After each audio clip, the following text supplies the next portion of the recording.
청개구리 이야기는 유치원생들도 다 알아요. 저 뒤에 있는 우리 애은이, 지은이도 알 거예요. 청개구리가 엄마 말 너무 안 들어서 마지막 엄마가 죽을 때 유언으로 나를 어디에 묻으라고 해요? 강가에. 강가에 묻으라고 합니다. 청개구리가 엄마도 죽은 마당에 엄마 소원 한번 들어준다고 정말로 강가에 묻죠. 그래서 요즘도 청개구리는 비가 오면 엄마 떠나래가 볼까봐 개굴개굴 운다는 내용입니다. 맞아요. 유언이라는 것은 다른 어떠한 말보다 좀 다르죠. 그리고 그것을 받은 사람들이 어때요? 지키려고 노력합니다. 여러분 징기스칸 알죠?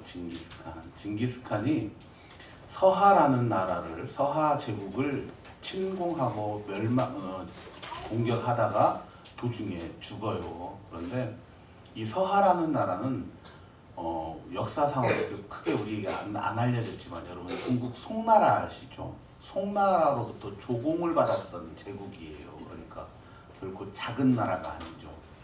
그런데 이 서하를 침공하면서 징기스칸이 죽어요. 그러니까 죽으면서 유언으로 서하를 멸절하라 이렇게 말합니다. 그래서 이 사람들이 가서 서하를 멸절을 시켰는데요. 서하의 궁궐이 있는 터를 오늘날 찾을 수가 없어요. 왜요? 완전히 싸그리. 그래서 여기가 서하 제국이 있었던 터입니다라는 표시기만이 왕궁을 알아볼 수 있을 만큼 그냥 철저하게 무너뜨려 버린 것이죠. 왜요? 죽으면서 징기스칸이 그렇게 하라고 했기 때문에 그래요. 박정희 권사님이 결혼했던 이야기 중에 재밌는 이야기가 있어요. 박정희 권사님 친정 어머님이 아프셔서 힘들게 돌아가시기 전에 사위를 얻으셨대요. 그래서 어디에 가면 내가 너의 남편으로 삼을 만한 남자를 이렇게 삼았다라는 이야기를 들으시고 정말로 그렇게 하셔서 결혼을 하셨어요. 사람은 내가 살았을 때 말보다도 유언이라는 말, 그리고 마지막 남긴 말들을 잘 지키려고 하는 것들이 사람의 속성입니다. 왜요?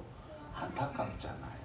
또 그리고 마지막 한 그 말에 지키는 것이 남아있는 사람들의 도리이기 때문이도 그렇습니다.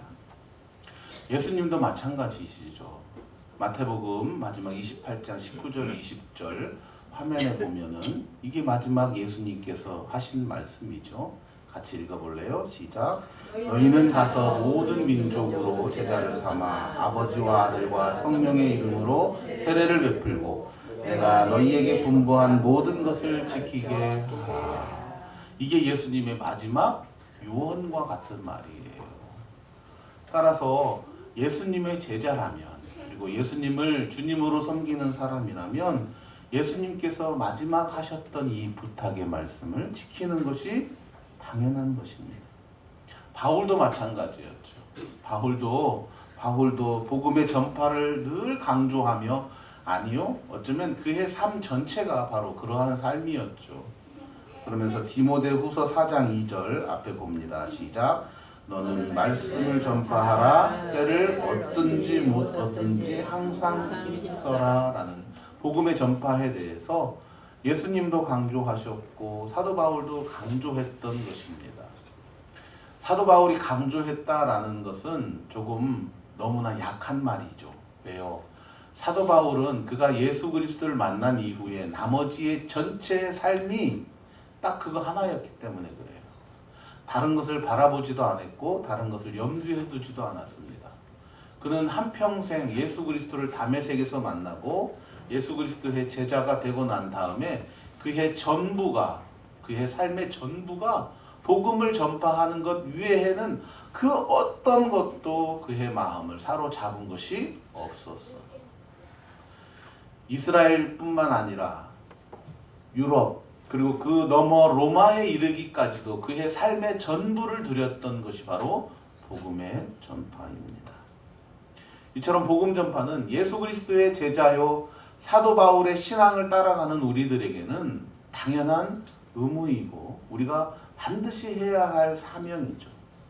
오늘 이 복음 전파에 대한, 복음 전도에 대한, 복음의 사명에 대한 삶의 모습에 대해서 오늘 이 본문의 말씀 속에서 우리가 좀 더 함께 살펴보기를 원하고, 또 그러한 복음의 전도자의 삶의 모습을 우리 삶의 모습 가운데에서 함께 이루기를 원합니다. 먼저 복음을 왜 전해야 하는가? 이유가 있을 거 아니에요.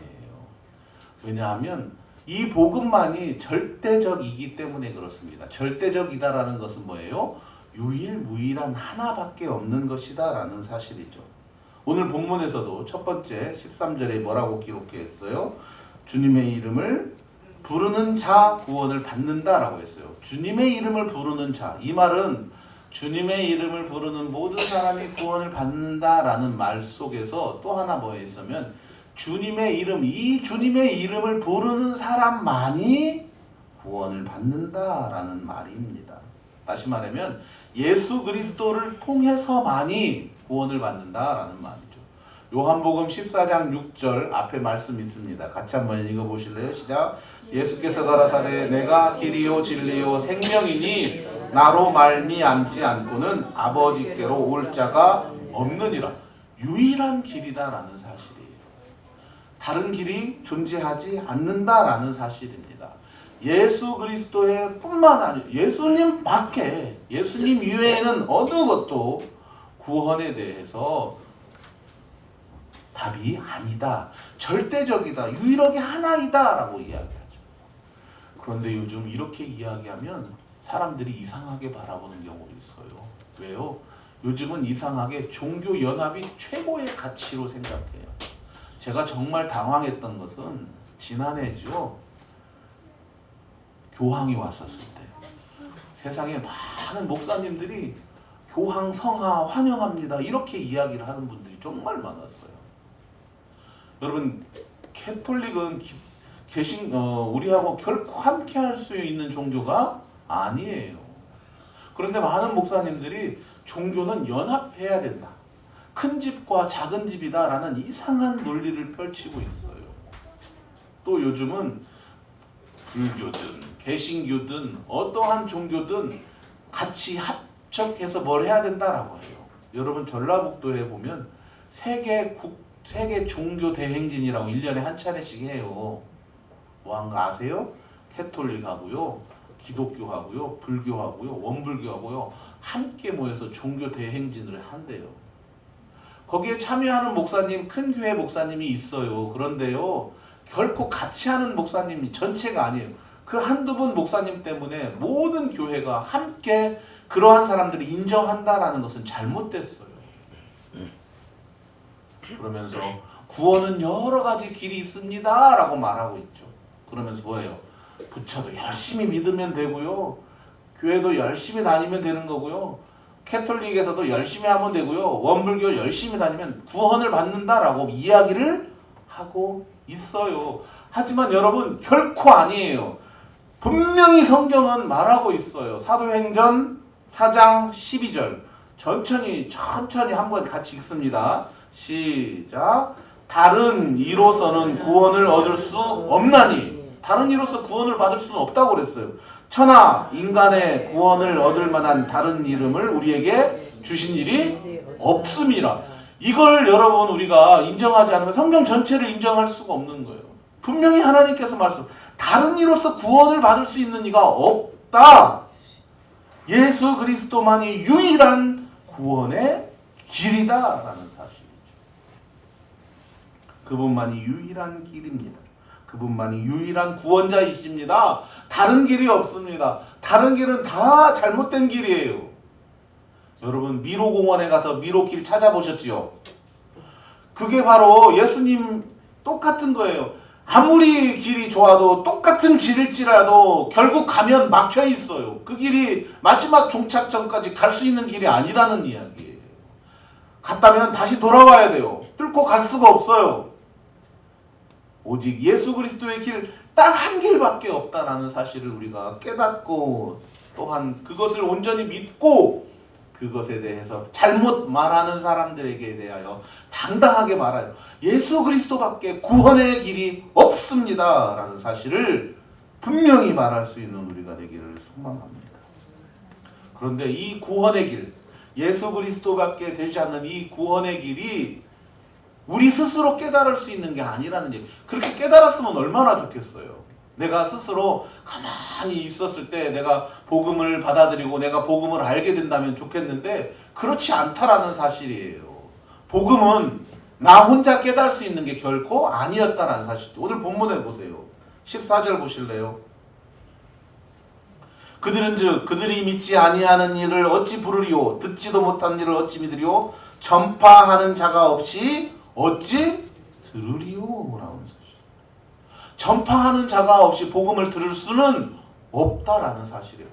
여러분 스스로 여러분이 지금 여러분 처음에 예수님을 알게 됐을 때 아무도 여러분에게 말해주지 않았는데 여러분이 복음을 알았어요? 그런 사람 한 명도 없어요. 우리나라에도 마찬가지잖아요. 처음에 우리나라에 예수 그리스도를 믿었던 사람이 아무도 말씀을 예수님을 전폐해주지 않았는데도 스스로 예수님을 알 수 있었어요? 아니에요. 마찬가지입니다. 우리도 그렇게 알았기 때문에 이 땅에 복음을 전파하는 우리의 음성과 우리의 이야기를 듣는 사람들이 예수 그리스도의 복음을 들을 수 있는 거예요. 복음을 전해지는 것. 그런데 이게 한계와 시간이 있다라는 것이 바로 성경의 모습입니다. 전도서 3장 1절에 뭐가 기록되어 있어요? 한번 볼래요? 아침에 시작. 범사에 기한이 있고 천하 만사가 때가 있다. 구원을 받는 것, 하나님 앞에 말씀을 들을 수 있고 복음을 전해 들을 수 있는 것이 늘 항상 있는 게 결코 아니에요. 우리나라에도 축구팀이 있고 야구팀이 있고 그런데 이름들이 다 다양하잖아요. 전라북도는 뭐예요? 전북, 현대. 기아 같은 경우는 뭐예요? 야구팀, 기아, 타이거, 호랑이잖아요. 그런데 여러분 시카고에는 프로축구가 있는데 이름이 시카고 파이어예요. 파이어는 뭐예요? 불이잖아, 불. 왜 시카고 파이어가 됐냐면은 시카고 불이죠. 전북 불하고 시카고가 무슨 관계가 있냐면 1871년에 시카고에 대화재가 발생합니다. 시카고에 1871년 10월 8일 날부터 9일 날, 10일 날 해서 3일 동안 불이 나죠. 3일 동안 시카고에 대화재가 있어서 10만 명이 넘는 이재민하고 300명이 넘는 사람들이 불에 타 죽습니다.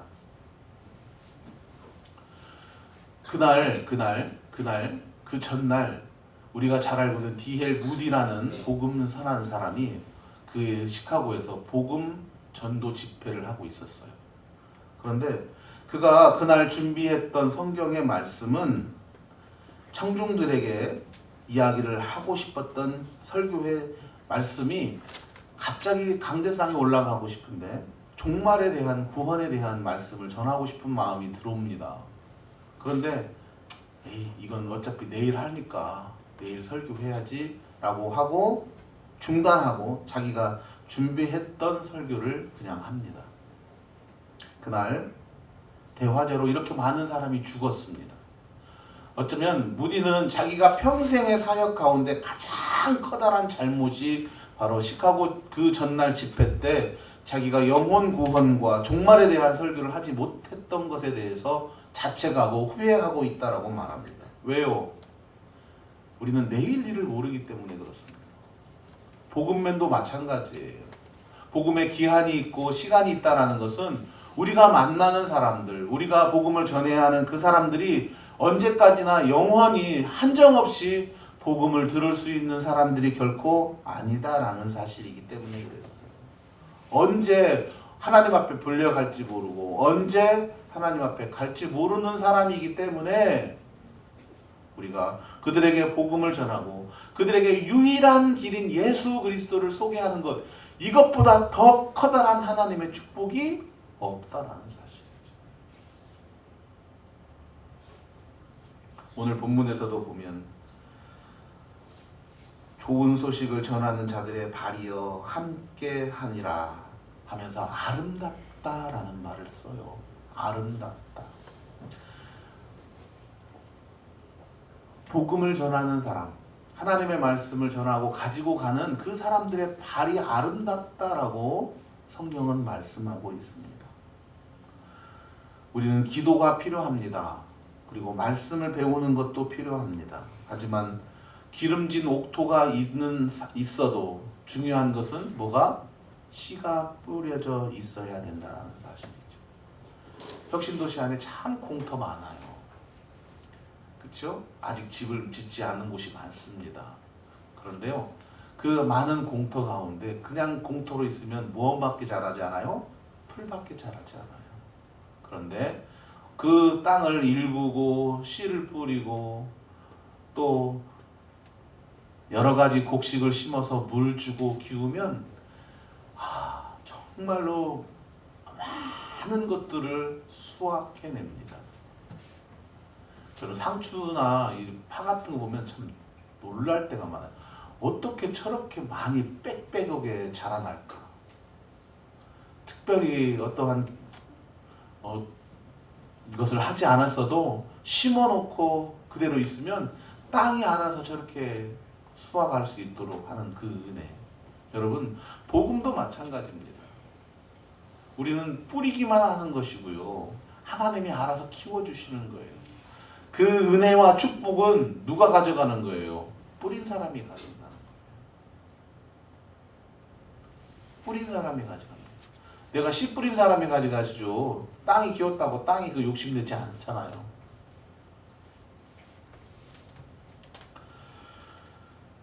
복음에 대한 전도, 이 전도에 대한 이야기가 이 기한뿐만 아니라 위치와 영역도 포함됩니다.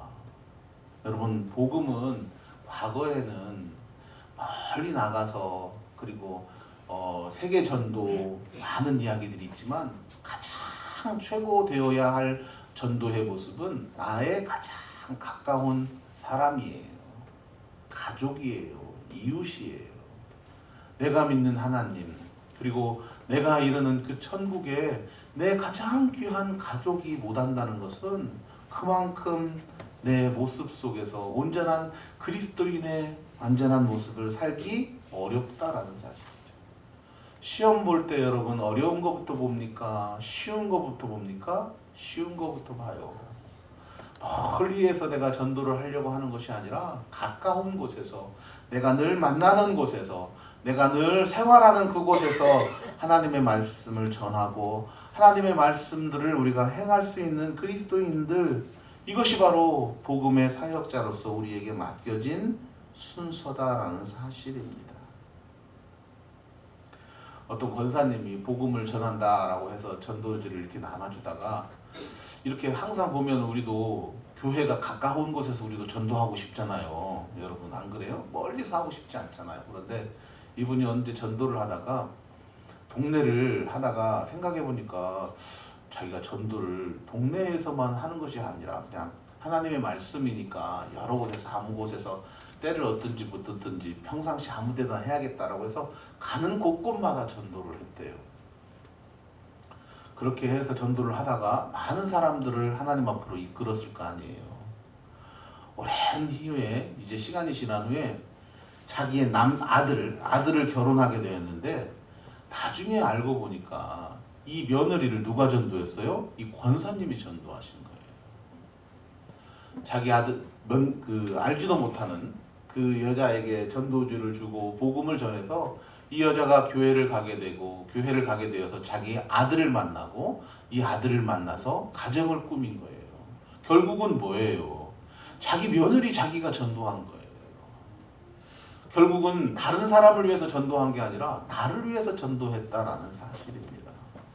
복음의 전도는 결코 남을 위한 것이 아니고 그 결과는 바로 나를 위하여 사용되어지는 것. 이것은 하나님의 축복이며 은혜입니다. 바로 그 결실들을 맺어감으로 우리가 축복의 은혜를 사모하는 우리가 되기를 소망합니다. 여러분, 중국에 중국의 송가수라는 분은 송가수 그렇게 유명한 사람이 아니에요. 그런데 이 사람은 가난한 상인의 아들로 태어났어요. 그래서 외삼촌이 보스턴에 있으니까 보스턴으로 어렸을 때 외삼촌 댁으로 보내집니다. 왜냐하면 먹을 것도 그렇게 많지 않고 그러니까 그냥 너라도 외삼촌한테 가서 살면 먹고는 살겠지라고 해서 일찌감치 외삼촌한테 보내요. 이 사람이 보스턴에 가서 외삼촌에게 가서 공부를 하고 또 성장해서 신학을 합니다. 신학을 해서 다시 중국으로 돌아오죠. 그리고 이 송가수라는 사람은 별명이 하나가 있는데 송전도예요. 전도를 많이 해서 송전도라고 합니다. 그런데 이 사람이 유명한 게 아니에요. 여러분 중국에 청나라가 멸망하고 처음으로 중화민국이 생기지요. 우리나라는 뭐예요? 조선이 멸망하고 뭐가 생겼어요? 대한민국이 생겼어요. 네. 그 사이에 대한제국은 있긴 있어도 대한민국이 마찬가지죠. 우리나라 처음 임금이 누구예요? 아이고, 대한민국 처음 대통령이 누구예요? 이승만. 중국에는 이승만보다도 훨씬 더 유명한 사람이 있습니다. 순원이라고 들어보셨어요? 순원. 그리고 이 순원과 중국은 공산당이잖아요. 그런데 순원 말고 그 이후에 중국에서 활동하다가 중국 공산당과 맞지 않아서 타이완 있죠. 타이완으로 와서 타이완에서 첫 번째 대통령 된 사람 누구죠? 장개석 총통이에요. 1970년대까지도 이 사람이 지배로 그 아들이 있었어요.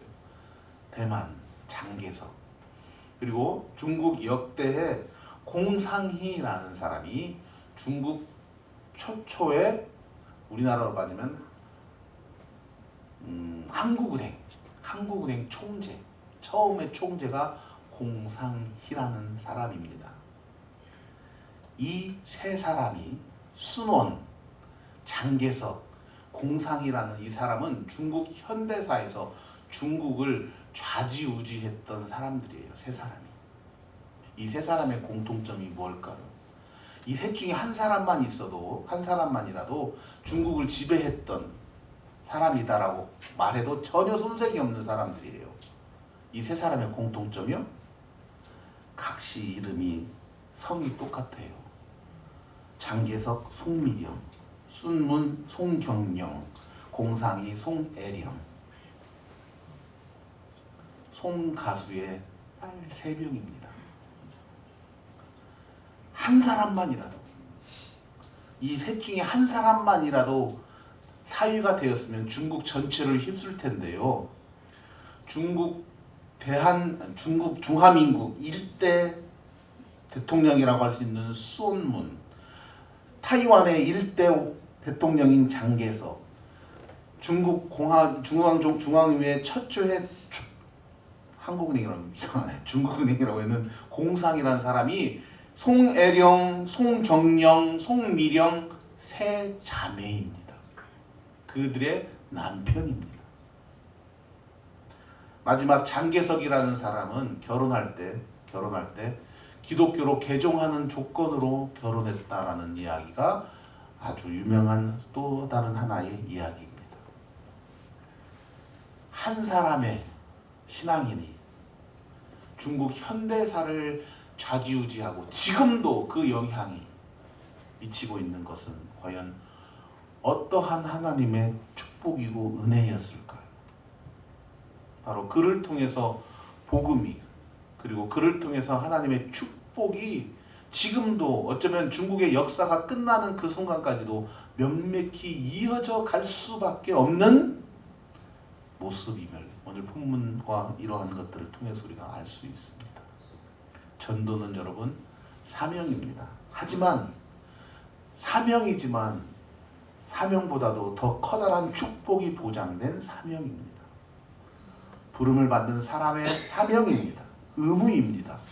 하지만 사명과 의무에 더하여 주시는 하나님의 축복은 더할 나위 없이 커다란 축복임을 깨달아야 합니다. 인생의 마지막이 되는 그 순간 이 천하 우주보다도 귀한 한 생명을 하나님 앞에 이끌 수 있는 그 축복은 하나님이 이 우주를 여러분에게 준다 해도 결코 아깝지 않는 한 명의 생명이기 때문에 그렇습니다.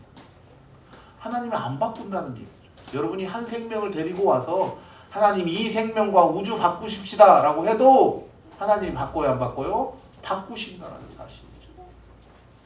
그 커다란 하나님의 축복을 우리가 놓치는 어리석은 우리가 되지 않기를 소망합니다.